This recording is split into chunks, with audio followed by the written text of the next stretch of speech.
Star not long after your own article about this project was in the Kansas City Star. House Bill 2159 by Representative Brandon Ellington. He wants to make mandatory reporting of lost or stolen firearms and universal background checks.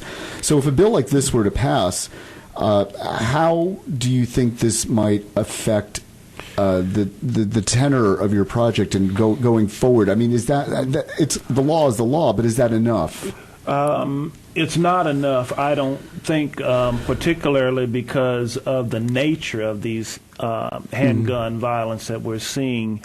It's not, as people would think, an issue of handgun ownership. I agree. But it's an issue where people who own guns are not behaving responsible to that. And it goes, yes, and I think that's it's a very very logical point of view that I think gets overlooked. There's a lot of anger over the Second Amendment and the right to bear arms, but I think it's not a question of the right to bear arms, but a question of being a responsible owner. That's where it gets muddy because totally. As we debate the issue, that comes up.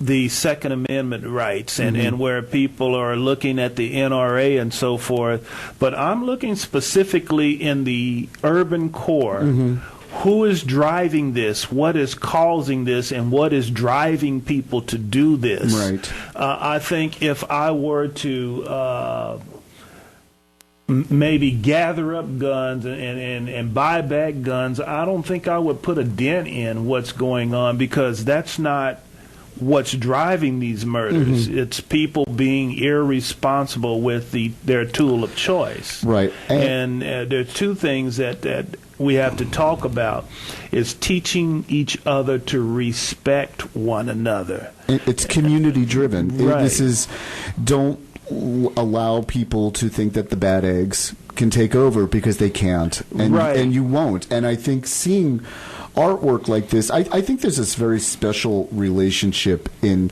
trying to drive home issues, social issues, by using art. Tell me what you think tell me about the importance of using art to discuss these social issues. Well, I was reading some information from Dr. Gary Slutkin, who is driving the program in Chicago to diminish handgun violence. And one of the things that he points out is that changing the way people think is at your first line of defense. Absolutely. In getting a handle on this problem. And so what this artwork is doing, it's addressing the level of where we are trying to change the way people think. And there are other levels and other tactics that get involved in here as we approach how to best eliminate handgun violence. But the first thing we have to do is change the way people think and educate people. Most Kansas Cityans do not know that the murder rate in Kansas City is greater than the murder rate in Chicago, right? And it's almost 5 times the national average. And this kind of drives it home. Now, is there? Tell us the website again where people can look at this artwork online. That's www.artistsforlifeproject.com. Now, they also want to come out to our opening reception this Friday. Thank you for leading into that. When is that? That's going to be this Friday at the Artist Events Reception Hall at 3016 Cherry. That's going to be at 5 o'clock. The doors open at 5 o'clock.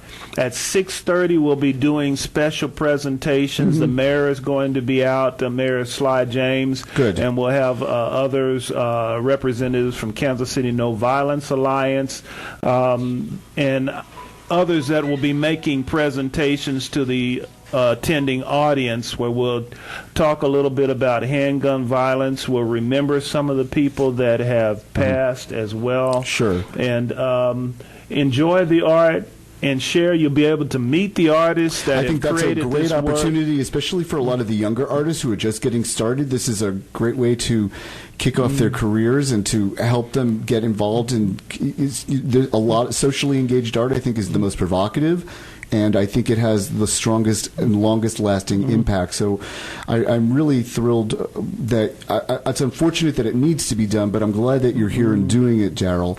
And you're always welcome to come back and talk more about this. I know this is not a project with any kind of ending in sight. It's going to continue to grow. What we're looking forward to is to move into the public schools, where we're going to be doing an art competition among school students, and they're going to be encouraged to make these same kind of posters. But I'm curious to know what their perspective is. Absolutely. What are the young folks saying about this? They're smarter than a lot of the adults. We know that.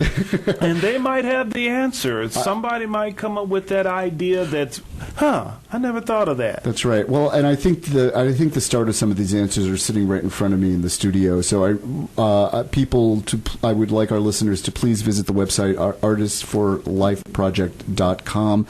I want to thank Darryl Chamberlain, the project director of the Artists for Life, for joining us. Also, Mark Manning, Groovy Grant for engineering tonight's show. Thank you, Groovy. And, of course, you, our listeners. Next week, join us with myself and Maria Vasquez-Boyd. Next, stay tuned from Arc to Microchip, followed by LA Theater Works at 7 p.m., then Chamber Music with Dr. Mike at 9 p.m. For everyone here at KKFI, thank you for listening and have a great evening.